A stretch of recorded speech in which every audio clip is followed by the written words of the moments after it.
Good morning, everyone. Namaste. I'm going to call in Archangel Michael to cleanse his space, to clear out all negative and lower vibrations from our mind, body, and soul, home, and hearts. Placing the white light of protection around us with this blue seal. We are going to be reading more, guys. Moving through parallel worlds to achieve your dreams. An epic guide to unlimited power. We're starting to get into this book. It's starting to get good, but it can be a little bit challenging of a book to read. So we are currently still on stage 2, quantum mechanics of the science of parallel worlds. The mind, once stretched by a new idea, never returns to its original dimensions. Ralph Emerson. So this is on infinity of possible worlds. There are many, many, many worlds branching out. At each moment, you become aware of your environment and then make a choice.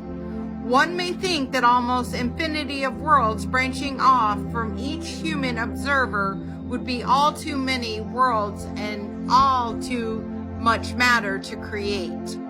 I respectively suggest to you that this is based on 2 human delusions that you might still have.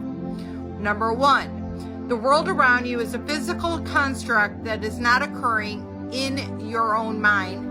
And number 2, that all other persons on this planet are separate than one's own consciousness. So everyone is one for all for one, is what a lot of people still believe, when in reality, we are one consciousness. Whatever we put out in the universe directly impacts what we receive back. And most of the time that you are being triggered and you are putting negative things out, it's because it's something within that you need to go and look at.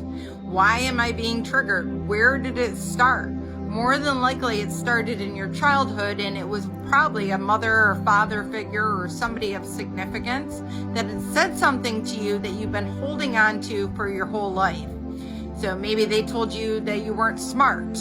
And so when people say things that are indicating that you're not smart, you instantly get triggered and get defensive, and then you retaliate and put things negatively back out there. When in reality, it's letting you know that you need to go within and heal what you need to heal within, and then you won't be triggered by that anymore. So your triggers are supposed to be beneficial and helpful, but we haven't been taught that. We've taught that it's acceptable to go after people that, you know, if they aren't saying things that you want to hear, that it's acceptable, and it's not the case, is what he's trying to convey. So it states that all persons on this planet are separate, and that then one's own consciousness is not directly connected to and entangled with all other consciousnesses and all particles in physical reality. That is, you, the reader, believe that you are not omnipresent,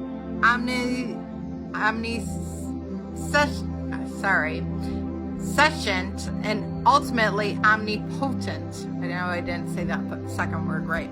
You may believe that you are separate from what you are described as God. So a lot of people believe God is up in the sky and he's passing judgment, he's creating all these negative things. It's not the case. God is within.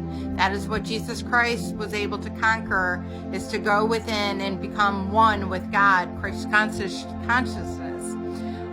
So it states, Jesus answered them, "It is not written in your law, I said you are gods." John 10:34. I have said you are gods, and all of you are children of the Most High. Psalm 82:6.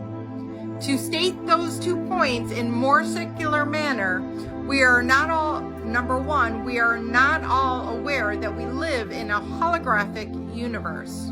Number 2, we fail to realize that our particles are engaged in a form of quantum entanglement with other particles.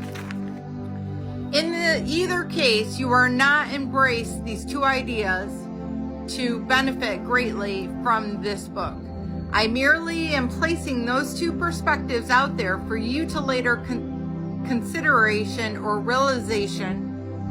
In the next few decades, research will continue to build regarding the concepts of holographic universe and quantum entanglement so that you can consider these 2 points as an inside scoop.